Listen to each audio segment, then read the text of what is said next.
баракатуху. Сиздер менен кайрадан көрүшүп отурганыбызга биз абдан кубанычтабыз.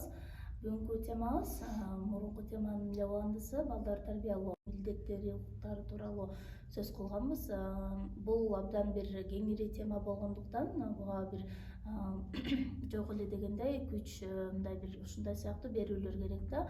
Ошондуктан биз уландысын сиздерге тартуулоону туура көрдүк.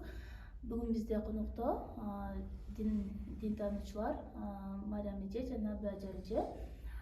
Эжекелерибиз балдар менен тыгыз иштешип келет, ошондой эле дин жаатында да билимдери абдан терең.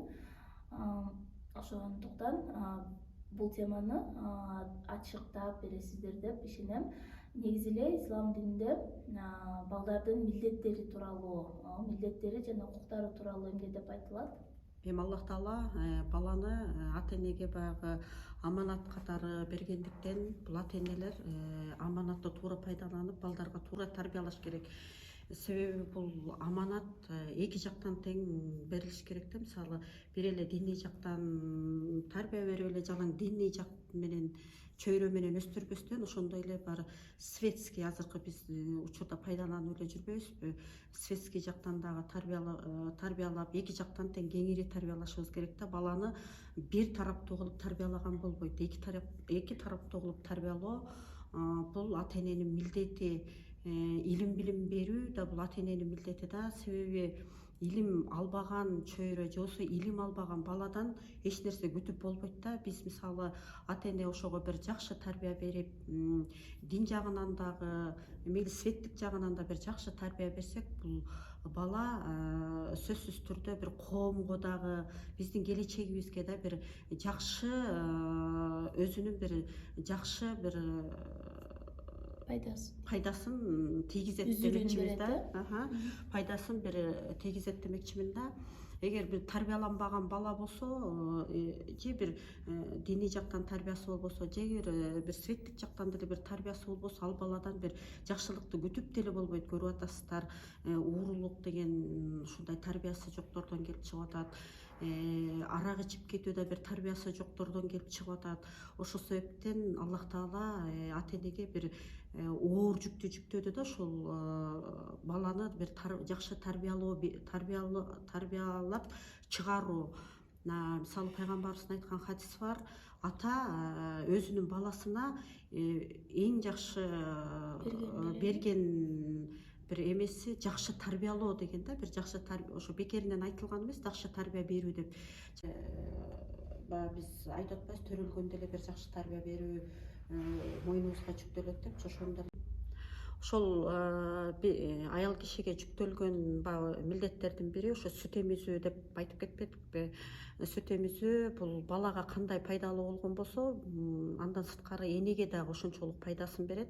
Ошондуктан Аллах Таала Куранда бекеринен айткан эмес, балдарыңарды 2 жылга чейин эмизгиле деп бизге милдеттендирилген эмес да. Бул дагы сүт эмизүү мээримдүүлүктү чакырат да. Жана биз азыркы учурларда врачтар деле көрүп атасыздар, бир методду колдонуп атат. Бала төрөлгөндө көкүрөккө жаткыруу. Бу да бир метод. Бул баягы бала менен эненин ортосундагы мээримдүүлүк күчөө. Балдарга дагы жөн эле бир тарбия берип, же болбосо бир тамагын эле камсыздап койбостон, андан сырткары дагы мээримдүүлүк менен тарбиялоо. Ошо балдарга мээримдүүлүк менен кароо, баарын адилеттүү болуу. Мисалы, бир балабыздан өзгөчө көрбөй, же бир балабыздан бир кимсинтпей деген, ошо балдарды бирдей тарбиялоо да биздин милдет болуп эсептелет. Анан баягы биз Кыргызда биздин менталитет болуп калып атпайбы? Баягы мурас калтырууда дагы баягы көбүнчө биз шарият жолун жолдобойбуз дагы, өзүбүздүн кыргызыбыздын салтын колдонуп эле кичүү балабызга калып атат. Улуу балдарыбызга баягы мурастан бөлүнбөй калып атат да.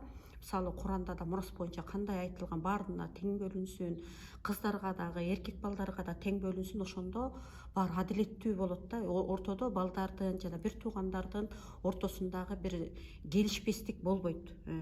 Ушу мисалы мурас бөлүнүп атканда дагы баягы келишпестик болуп кетип атпайбы кээ бир үй бүлөдөчү. Мисалы бул муну алып койду, кичүү балдасы эле муну алды, жерин алды, үйүн алды дегенчи. Ошол себептен бул ата эне дагы ушул мурас бөлүштүрүүдө дагы бир адилеттүү бир өкүмдөрдү жүргүзүп, балдарына бир адилеттүү иштерди алып барыш керек да. Ошол мисалы ата эне дагы баягы тарбиялоо жаатында дагы өзү дагы кандай десем, өзүнүн дагы бир журум турумдарын балдарга көргөзүш керек да. Өзү кандай журум турумда болсо дагы балдар дагы ошол тарапты карап, баягы суу кандай акса, балдар да ошол тарапты карап агат да. Ошол себептен ушу ата энелерге бир кеңешим, бир балдарды адилеттүү тарбиялап, коомго бир жакшы бир пайда келтире турган балдарды тарбияласак деп кеңеш бермекмин да. Чоң рахмат, абдан пайдалуу маалымат болду деп ишенем. Ошондой эле мына мутакалим коому дагы биздин билишибизче балдар менен абдан тыгыз мамиледе иштешип келет. Балдар менен, кыздар менен мектеп курагындагы ошол иштери тууралуу, балдар менен аткарган ишмердүүлүктөрү тууралуу айтып берсеңиз. Ассаламу алейкум. Азыркы темаңыздар аябай актуалдуу тема экен азыркы күндөгү. Биз мутакалимде иштегенден бери 3000ден ашуун бала англис тилинен, орус тилинен, ошондой эле ислам дининен жана психологдун кеңештерине такай алып турушту, жакшы билимдерди алып кетти деген ойдомун. Исламга кошо ошол билимдерди дагы алды. Негизинен бизде исламда айтылат, билим бул бир эле исламий билим эмес, ислам бул адам үчүн кесип эмес. Ислам бул дин. Ошонун негизинде балдарга биз англис тилинен дагы сабак берилип турду. Мен дагы ойлойт элем, балдарды тарбиялоодо бир гана ислам менен чектелип калбай, башка илимдерди алганга дагы ата эне шарт түзүп бериш керек.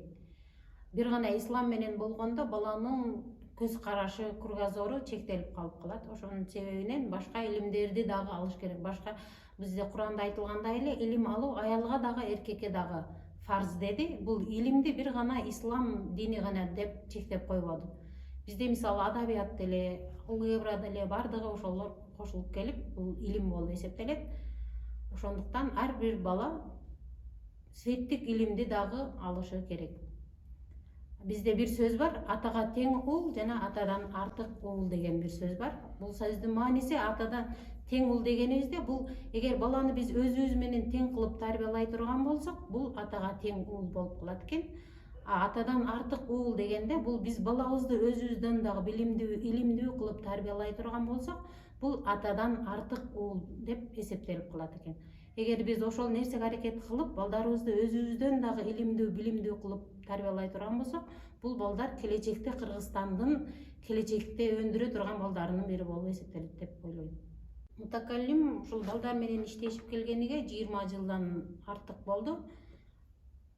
Мен ошонун ичинде Алай районунда балдарга сабак берип келдим. Алай районунда негизинен 150-ге жакын бала бар болчу.